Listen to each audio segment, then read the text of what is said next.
ಸ್ನೇಹಿತರೆ, ಎಲ್ಲರಿಗೂ ನಮಸ್ಕಾರ. ಬುದ್ಧ ಬಸವ ಅಂಬೇಡ್ಕರ್ಗೆ ನಮಸ್ತಾ. ನಾನು ಪ್ರೊಫೆಸರ್ ಜ್ಞಾನ Swarupananda Swamiji, professor of philosophy and coordinator yoga studies, Karnataka university Dharwad and ಆದಿ ಕರ್ನಾಟಕ ಛಲವಾದಿ ಮಹಾಸಂಸ್ಥಾನ ಗುರುಪೀಠ ಅಶೋಕಪುರ ಮೈಸೂರು. ನಾವು ಅಂಬೇಡ್ಕರ್ ಅನ್ನತಕ್ಕಂಥ ಒಬ್ಬ ಶ್ರೇಷ್ಠ ವಿದ್ವಾಂಸರ ಬಗ್ಗೆ ನಾವು ಮಾತನಾಡುವಾಗ ಅವರ ಒಟ್ಟಾರೆ ಎಲ್ಲ ಶಾಸ್ತ್ರಗಳನ್ನು ಅಧ್ಯಯನ ಮಾಡುವಾಗ ತತ್ವಶಾಸ್ತ್ರದ ಅಧ್ಯಯನವನ್ನು ಕೂಡ ಅವರು ತುಂಬ ದೊಡ್ಡ ಮಟ್ಟದಲ್ಲಿ ಆಳವಾದ ಅಧ್ಯಯನವನ್ನು ಮಾಡಿರ್ತಕ್ಕಂಥವರು. ನಮ್ಮ ಭಾರತೀಯ ತತ್ವಶಾಸ್ತ್ರ ಇರ್ಬೋದು ಅಥವಾ ಪಾಶ್ಚಾತ್ಯ ತತ್ವಶಾಸ್ತ್ರ ಇರ್ಬೋದು, ಎರಡನ್ನೂ ಕೂಡ ಭಾಳ ಆಳವಾದ ಅಧ್ಯಯನವನ್ನು ನಡೆಸಿರ್ತಕ್ಕಂಥವರು ಪರಮ ಪೂಜ್ಯ ಡಾಕ್ಟರ್ ಅಂಬೇಡ್ಕರ್ ಅವರು. ಬಾಬಾ ಸಾಹೇಬ್ ಅಂಬೇಡ್ಕರ್ ಅವರನ್ನು ಅವರು ಒಂದು ಕಡೆ ಹೇಳ್ತಾರೆ, philosophy is A mother of all sciences ಅಂತ. ಅವರು ಅದನ್ನು ಅಕ್ಸೆಪ್ಟ್ ಮಾಡ್ತಾರೆ. ಇದು ಜಗತ್ತಿನಲ್ಲಿಯೂ ಕೂಡ ಈ ವಿಚಾರವನ್ನು ಹೇಳ್ತಕ್ಕಂಥದ್ದು. ನೋಡಿ, ಅವರು ಬಹುಶಃ ತತ್ವಶಾಸ್ತ್ರದಲ್ಲಿ ನಾವು ಒಟ್ಟು 5 ಬ್ರಾಂಚಸ್ಗಳನ್ನು ಹೇಳ್ತೇವೆ: epistemology, logic, metaphysics, ethics and aesthetics and values and also philosophy of religion. ಇವೆಲ್ಲವನ್ನು ಕೂಡ ಆಳವಾದ ಅಧ್ಯಯನವನ್ನು ಮಾಡಿದ ಮೇಲೆ ಡಾಕ್ಟರ್ BR ಅಂಬೇಡ್ಕರ್ ಅವರ ಒಂದು ದೃಷ್ಟಿಕೋನವೇ ಬದಲಾವಣೆ ಆಗುತ್ತೆ.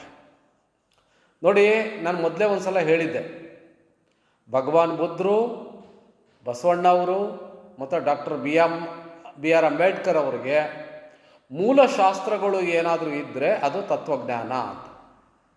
ಈ ಆಳವಾದ ತತ್ವಜ್ಞಾನವೇ ಮನುಷ್ಯನನ್ನು ಒಂದು ಪರಿಪೂರ್ಣತೆಯೆಡೆಗೆ ಅಥವಾ ದೈವಿಕ ಪ್ರಜ್ಞೆಯೆಡೆಗೆ ತೆಗೆದುಕೊಂಡು ಹೋಗ್ತಕ್ಕಂಥದ್ದನ್ನು ನಾವು ಕಾಣ್ತೇವೆ. ಆದರೆ ಡಾಕ್ಟರ್ BR ಅಂಬೇಡ್ಕರ್ ಅವರ ದೃಷ್ಟಿಯಲ್ಲಿ ನಾವು ಏನನ್ನು ನೋಡ್ತೇವೆ ಅಂತ ಅಂದಾಗ ಒಂದಷ್ಟು ವಿಚಾರಗಳನ್ನು ನಾವು ಅಧ್ಯಯನ ಮಾಡಿದಾಗ ಅಂಬೇಡ್ಕರ್ ಅವರು ಸ್ವಾತಂತ್ರ್ಯ ಪೂರ್ವದ ಮಹಾನ್ ಪುರುಷರು ಅನ್ನತಕ್ಕಂಥದ್ದನ್ನು ನಾವು ಕಾಣ್ತೇವೆ. ಮತ್ತು ಅವರು ಅಪ್ರತಿಮ ವಿದ್ವಾಂಸರು. ಜಗತ್ತೇ ಅದನ್ನು ಗುರುತಿಸಿದ ಮೇಲೆ ಅವರನ್ನು ವಿಶ್ವಜ್ಞಾನಿ ಅನ್ನತಕ್ಕಂಥ ಒಂದು ಶ್ರೇಷ್ಠ ಬಿರುದನ್ನು ಜಗತ್ತು, ಏಕೈಕ ಬಿರುದನ್ನು ಡಾಕ್ಟರ್ BR ಅಂಬೇಡ್ಕರ್ ಅವರಿಗೆ ಕೊಟ್ಟಿರ್ತಕ್ಕಂಥದ್ದನ್ನು ನಾವು ಕಾಣ್ತೇವೆ.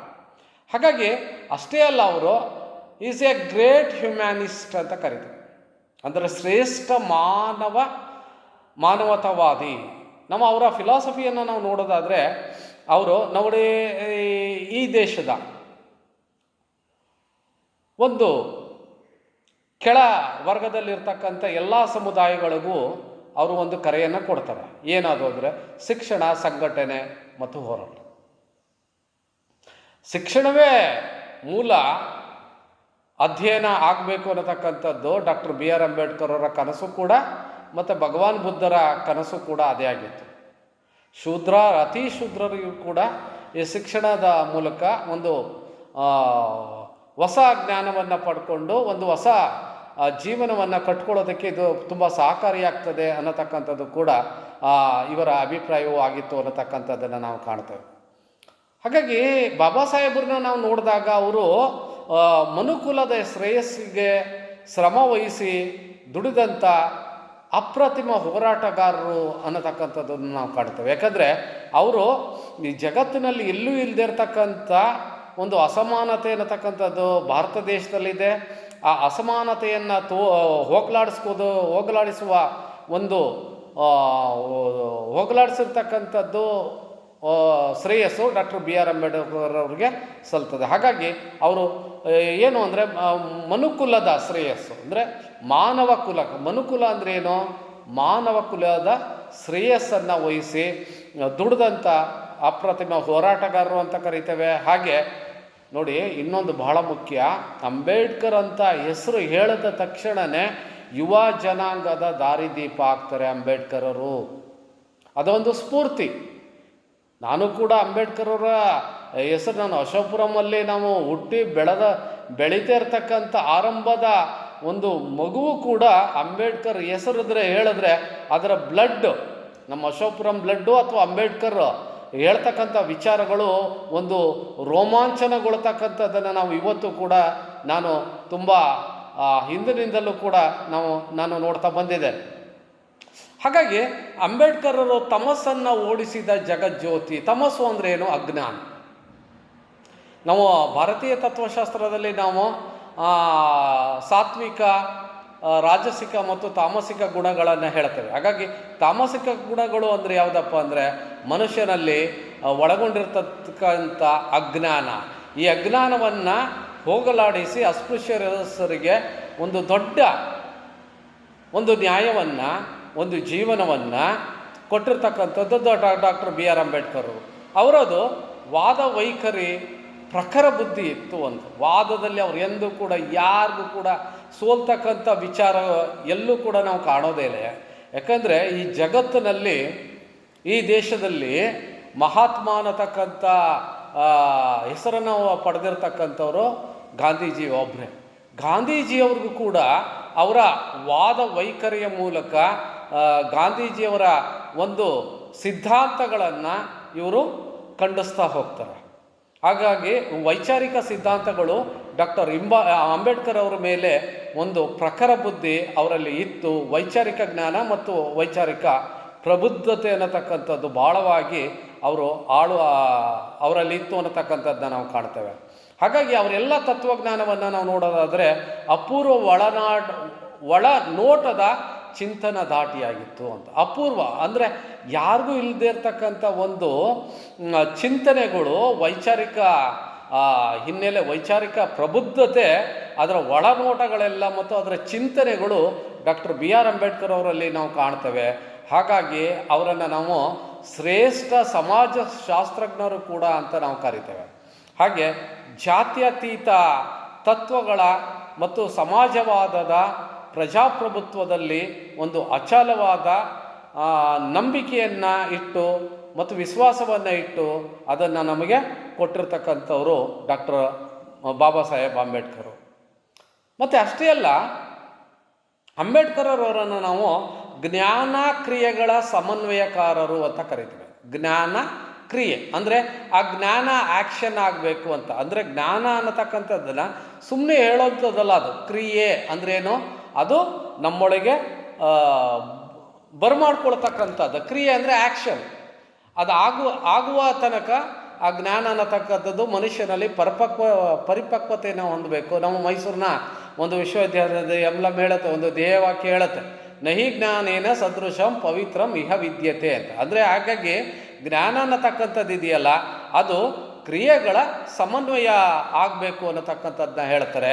ಮತ್ತು ಅಂಬೇಡ್ಕರ್ ಅವರು, ನಾವು ಒಂದು ವಿಚಾರವನ್ನು ನಾವು ನೋಡೋದಾದರೆ, ಮಾನವ ಜನಾಂಗದ ಕಣ್ಣನ್ನು ತರಿಸಿದ ಒಬ್ಬ ಶ್ರೇಷ್ಠ ಫಿಲಾಸಫರ್ ಅಥವಾ ದಾರ್ಶನಿಕ ಅಂತ ಕರೀತಾರೆ. ಅಂಬೇಡ್ಕರ್ ಆಗಿರ್ತಕ್ಕಂಥವರು ಈ ದೇಶದ ಅಥವಾ ಈ ಜಗತ್ತಿನ ಒಂದು ಕಾಂಟೆಂಪ್ರರಿ ಇಂಡಿಯನ್ ಫಿಲಾಸಫಿನಲ್ಲಿ ನಾವು ಅವ್ರನ್ನ ಶ್ರೇಷ್ಠ ಒಬ್ಬ ದಾರ್ಶನಿಕ ಅನ್ನತಕ್ಕಂಥದ್ದನ್ನು ಕೂಡ ನಾವು ಕಾಣ್ತೇವೆ. ಹಾಗಾಗಿ ಅವರ ಅಲ್ಲಿ ಇರ್ತಕ್ಕಂಥ ಒಂದು ಅಸಾಧಾರಣವಾಗಿರ್ತಕ್ಕಂಥ ಈ ನ್ಯಾಯವಾದದ ತತ್ವಗಳು ಅವರಲ್ಲಿ ಇತ್ತು ಅನ್ನತಕ್ಕಂಥದ್ದನ್ನು ನಾವು ಕಾಣ್ತೇವೆ. ಅವರಲ್ಲಿ ಎಲ್ಲವೂ ಕೂಡ ಏನಾಗಿತ್ತಪ್ಪ ಅಂದರೆ ನ್ಯಾಚುರಲಿಸ್ಟಿಕ್ ಆಗಿತ್ತು. ಅಂದರೆ ನಿಸರ್ಗದತ್ತವಾಗಿ ಅವರು ನಿಸರ್ಗದ ಕೊಡುಗೆಗಳು ಏನಿದೆಯಲ್ಲ, ಆ ಕೊಡುಗೆಗಳೆಲ್ಲವೂ ಕೂಡ ಡಾಕ್ಟರ್ ಅಂಬೇಡ್ಕರ್ ಅವರ ಪ್ರತಿಬಿಂಬವಾಗಿ ಕಾಣ್ತಾ ಇದ್ವು ಅನ್ನತಕ್ಕಂಥದ್ದನ್ನು ನಾವು ಕಾಣ್ತೇವೆ. ಹಾಗಾಗಿ ಅವರು ಸಮಗ್ರ ಸುಧಾರಕರು ಆಗಿದ್ದರು. ಸುಧಾರಕರು ಅಂದರೆ ಏನು ಅಂದರೆ ಎಲ್ಲ ಕ್ಷೇತ್ರಗಳಲ್ಲೂ ಒಂದು ಸಮಾನತೆಯನ್ನು ಈ ದೇಶದ ಪ್ರತಿಯೊಬ್ಬ ಪ್ರಜೆಗೂ ಅದರ ಸಮಾನತೆಯನ್ನು ಕೊಡುವ ದೃಷ್ಟಿಯಲ್ಲಿ ಒಬ್ಬ ಸಮಾಜ ಸುಧಾರಕರಾಗಿ ಕೂಡ ಅವರು ಭಾಳ ಕೆಲಸವನ್ನು ಮಾಡಿದ್ರು ಅನ್ನತಕ್ಕಂಥದ್ದನ್ನು ನಾವು ಕಾಣ್ತೇವೆ. ಎಲ್ಲದಕ್ಕಿಂತ ಹೆಚ್ಚಾಗಿ ದಲಿತ ಜನಾಂಗದ ದಾಸ್ಯ ವಿಮೋಚನೆಯ ಕಾರಣ ಪುರುಷರು ಡಾಕ್ಟರ್ ಬಿ ಆರ್ ಅಂಬೇಡ್ಕರ್ ಆಗಿದ್ದರು. ನೋಡಿ, ಈ ದಲಿತ ಜನಾಂಗದ ದಾಸ್ಯ ವಿಮೋಚನೆಯ ಕಾರಣ ಡಾಕ್ಟರ್ ಬಿ ಆರ್ ಅಂಬೇಡ್ಕರರು ಅವರು ಮಹಾಪುರುಷರು ಅನ್ನತಕ್ಕಂಥದ್ದು ನಾವು ಕಾಣ್ತೀವಿ.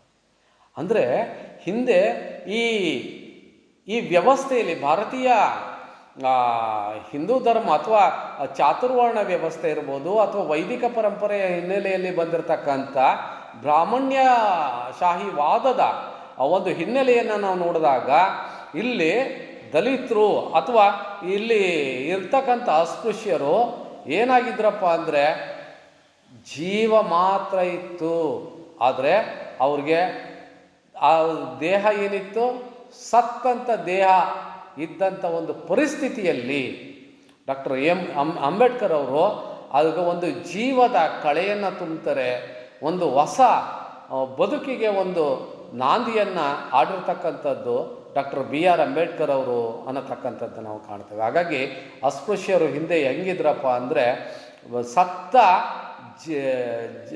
ಜೀವಗಳಾಗಿದ್ದವು ಅನ್ನೋ ದೇಹ ಜಡ ಆಗಿತ್ತು, ಜೀವ ಇತ್ತು ಅಷ್ಟೇ, ದೇಹ ಮಾತ್ರ ಸತ್ತಂತ ಆಗಿದ್ದದ್ದನ್ನು ಬಡಿ ದೆಬ್ಬಿಸಿ ನಮಗೆ ಒಂದು ಅವರ ಕ್ರಾಂತಿಕಾರಕ ಬದಲಾವಣೆಯಿಂದ ಒಂದು ಹೊಸ ಜಗತ್ತಿಗೆ ಒಂದು ಹೊಸ ಬದುಕನ್ನು ದಲಿತರಿಗೆ ತಂದುಕೊಟ್ಟಿರ್ತಕ್ಕಂಥ ಕೀರ್ತಿ, ಅದರ ಶ್ರೇಷ್ಠತೆ, ಆ ಮಾನವೀಯ ಗುಣಗಳು ಡಾಕ್ಟರ್ ಬಿ ಆರ್ ಅಂಬೇಡ್ಕರ್ ಅವರಿಗೆ ಸಲ್ಲುತ್ತದೆ ಅನ್ನತಕ್ಕಂಥದ್ದನ್ನು ನಾವು ಕಾಣ್ತೇವೆ.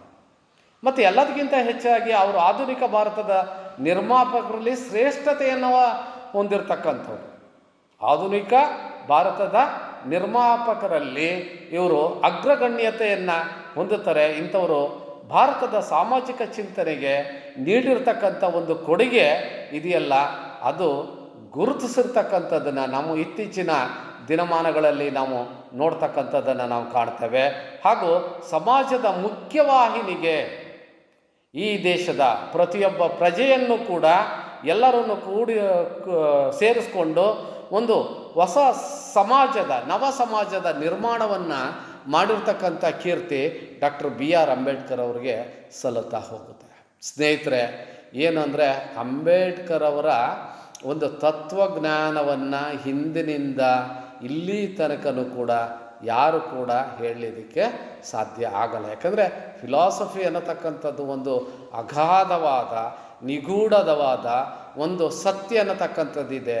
ಸಾಮಾನ್ಯ ಜನರಿಗೆ ಇದರ ಜ್ಞಾನವೇ ತಿಳಿಯೋದಿಲ್ಲ. ಆದರೆ ಆಧ್ಯಾತ್ಮ ಕ್ಷೇತ್ರದಲ್ಲಿ ತತ್ವಜ್ಞಾನ ಅನ್ನತಕ್ಕಂಥದ್ದನ್ನು ಮನುಷ್ಯನ ಅಂತಿಮ ತುದಿಯಾಗಿರ್ತಕ್ಕಂಥ ಒಂದು ಜ್ಞಾನವನ್ನು ಹೊಂದಿರತಕ್ಕಂಥದ್ದನ್ನು ನಾವು ಕಾಣ್ತೇವೆ. ಆ ಜ್ಞಾನ ಅನ್ನತಕ್ಕಂಥದ್ದು ನಾನು ಪಡೆಯೋದಕ್ಕೆ ಇವತ್ತು ಏನಾದರೂ ಪಡೆದು ಒಂದು ಸಾಮಾನ್ಯ ವ್ಯಕ್ತಿಯಾಗಿ ಒಂದು ಆಧ್ಯಾತ್ಮ ಕ್ಷೇತ್ರದಲ್ಲಿ ಒಂದು ಹೆಸರನ್ನು, ಒಂದು ತತ್ವಶಾಸ್ತ್ರದಲ್ಲಿ ಒಂದು ಪ್ರಾಧ್ಯಾಪಕನಾಗಿ ನಾನು ಈ ಒಂದು ಸೇವೆಯನ್ನು ಮಾಡೋದಕ್ಕೆ ನನ್ನ ಕಾರಣಕರ್ತರಾಗಿರ್ತಕ್ಕಂಥವರು ಅಥವಾ ಅದಕ್ಕೆ ಮೂಲ ಸ್ಥಾನವನ್ನು ತುಂಬಿರ್ತಕ್ಕಂಥದ್ದು ನನ್ನ ಏಳಿಗೆಗೆ ಡಾಕ್ಟರ್ ಬಿ ಆರ್ ಅಂಬೇಡ್ಕರ್ ಅವರು. ಹಾಗಾಗಿ ಅವ್ರಿಗೆ ನಾನು ಚಿರಋಣಿಯಾಗಿದ್ದೇನೆ ಅನ್ನತಕ್ಕಂಥ ಮಾತನ್ನು ನಾನು ಹೇಳೋದಕ್ಕೆ ಇಷ್ಟಪಡ್ತೇನೆ. ಮತ್ತು ನಾನು ನನ್ನ ಒಂದು ಸನ್ಯಾಸ ದೀಕ್ಷೆಯನ್ನು ಪಡ್ಕೊಂಡಿರ್ತಕ್ಕಂಥದ್ದು ಯಾರ ಹೆಸರು ಮೇಲೆ ಅಂದರೆ ಡಾಕ್ಟರ್ ಬಿ ಆರ್ ಅಂಬೇಡ್ಕರ್ ಅವರ ಪ್ರತಿಮೆ ಮುಂದೆ ನಾನು ಸನ್ಯಾಸ ದೀಕ್ಷೆಯನ್ನು ತೆಗೆದುಕೊಂಡಿರ್ತಕ್ಕಂಥ ಬಹುಶಃ ಏಕೈಕ ವ್ಯಕ್ತಿ ಅಂತ ನನಗೆ ಅನಿಸುತ್ತೆ. ಅದು ನನ್ನ ಹೆಮ್ಮೆ ಮತ್ತು ಅದು ನನ್ನ ಸಮಾಜಕ್ಕೂ ಕೂಡ ಒಂದು ಶ್ರೇಷ್ಠತೆಯನ್ನು ತಂದುಕೊಡ್ತಕ್ಕಂಥ ಒಂದು ಹಿನ್ನೆಲೆಯಲ್ಲಿ ನಾನು ಕಾರ್ಯ ಕ್ಷೇತ್ರದಲ್ಲಿ ನಾನು ಅತ್ಯುನ್ನತವಾದ ಸಾಧನೆಗೆ ನಾನು ಕೈ ಹಾಕಿದ್ದೇನೆ. ಅದಕ್ಕೆಲ್ಲರೂ ಕೂಡ ನನಗೆ ಆಶೀರ್ವದಿಸಿ ಪ್ರೋತ್ಸಾಹಿಸಬೇಕು ಅಂತ ನಾನು ಕೇಳ್ಕೊತೇನೆ. ನಾನು ನಿಮ್ಮೊಂದಿಗೆ ನಾನು ಯಾವಾಗಲೂ ಕೂಡ ಇರ್ತೀನಿ. ಡಾಕ್ಟರ್ ಬಾಬಾ ಸಾಹೇಬ್ ಅಂಬೇಡ್ಕರ್ ಅವರ ಒಂದು ಋಣಿಯಾಗಿ ನಾನು ಇರ್ತೇನೆ, ಆ ಋಣಿಯಾಗಿ ನಾನು ಸಾಯ್ತೇನೆ ಅಂತ ಹೇಳಿ ನನ್ನ ಮಾತುಗಳನ್ನು ಇಲ್ಲಿಗೆ ಮುಗಿಸ್ತೇನೆ. ಎಲ್ಲರಿಗೂ ನಮಸ್ಕಾರ, ವಂದನೆಗಳು. ಈ ವಿಡಿಯೋವನ್ನು ಸಾಧ್ಯವಾದಷ್ಟು ಹೆಚ್ಚು ಶೇರ್ ಮಾಡಿ ಅಂತ ತಮ್ಮಲ್ಲಿ ಕೇಳ್ಕೊತೇನೆ. ನಮಸ್ಕಾರ.